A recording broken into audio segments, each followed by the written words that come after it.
नमस्कार दादा. नमस्कार रामराम. तुमचा परिचय द्या. कोंडीराम रावसाहेब राऊत, मुक्काम पोस्ट सोयगाव देवी, तालुका भोकरदन, जिल्हा जालना. आज दिनांक 14 जुलै 2025 रोजी आपण सोयगाव येथील प्रगतशील शेतकरी कोंडीराम भाऊ राऊत यांच्या SRT शेतीवर भेट देण्यासाठी आलेलो आहोत. या ठिकाणी कोंडीराम भाऊ हे गेल्या 4-5 वर्षापासून SRT पद्धतीने शेती करतात. SRT पद्धतीने तुम्ही शेती करत असल्यानं तुम्हाला काय फरक जाणवतो यामध्ये? यासाठी शेती केल्यामध्ये नागरी करायचं काम नाही व खरपाळी करायचं काम नाही, रोटेटर राहण्याचं काम नाही. तिथल्या खर्चामध्ये आपलं खताचं किंमत भागून जाते. नंतर मध्ये आपली जमीन सुपीक राहते. आपण जर दरवर्षी नागटी केली तर पाणी पहिले पडले, झाडे पाणी पडले की आपल्या वावरातली काळी माती सुपीक माती वाहून जाते, शेणाचा कच वाहून जातो आणि आपली जमीन पाहिजे तशी पिकत नाही.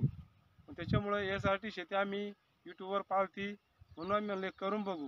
करून पाहिलं तर सक्सेस झालं. मागच्या वर्षी आमच्या वावरात तण भरपूर दिसायचं, पण शेतकरी हसायचे, या ना गावात लावलं का काय लावलं.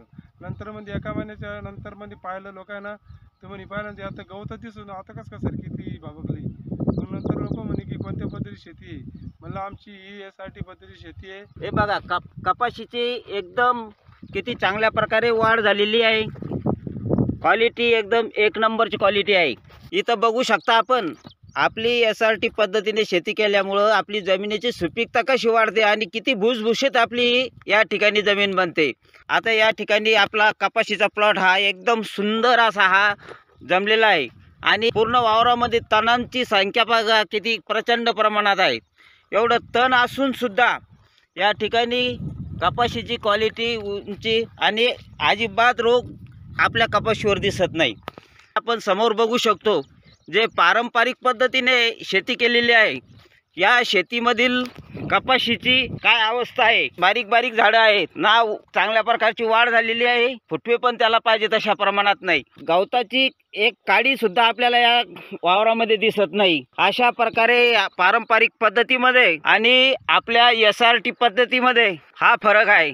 हा बांध आहे, या बांधाच्या बाजूलाच आपले हा SRTचा प्लॉट आहे. फुटवे पण बघू शकता, पानाची क्वालिटी पण बघू शकता, हाईट पण बघू शकता. अशा प्रकारचे हा सुंदर प्लॉट कोंडीराम भाऊ दादा यांनी विकसित केलेला आहे. आता या SRT बद्दल इतर शेतकऱ्यांना तुम्ही काय सांगसाल? त्याच्यामध्ये शून्य मशागत म्हणता येते.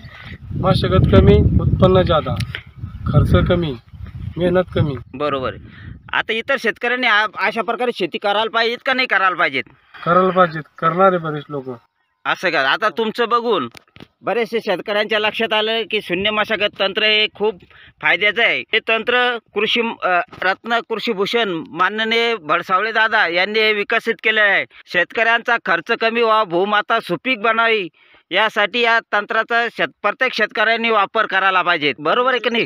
यासाठी शेती केल्यामुळं सेंद्रिय कर्ब वाढला तुमच्या जमिनीत, कर्ब वाढला जमिनीचा. त्याच्यामुळं आपल्या जमिनीमध्ये गांडूळ भरपूर आहे आणि शेजारच्या जमिनीत उकरलं तर गांडूळ नाही आहे. बरोबर आहे. त्यामुळे अशी SRT शेती केली त्याच्यामध्ये सेंद्रिय कर्ब जमिनीचा वाढतो, जमिनीला खत कमी लागतं, मालाला पण उत्पन्न जास्त होतं. कपाशीला तुम्ही खत दिलेलं आहे का?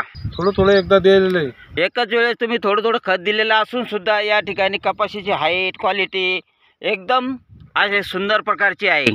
अर्धी बॅग दिलेली फक्त 25 गुंठ्याला. माझी सर्व शेतकरी बांधवांना नम्र विनंती आहे की त्यांनी पुढील हंगामापासून SRT पद्धतीने शेती करावी, तरच आपला फायदा आहे. शेतकऱ्याचा फायदा आहे, दुसरं तुला कोणाचा फायदा थोडी आहे. हां, बरोबर आहे. जमिनीची सुपीकता वाढणं काळाची गरज आहे. स्क्रीनवर दिलेला नंबर SRT ऑफिस असा सेव्ह करा आणि हाय किंवा SRT असा मेसेज पाठवा व माहिती मोफत मिळवा.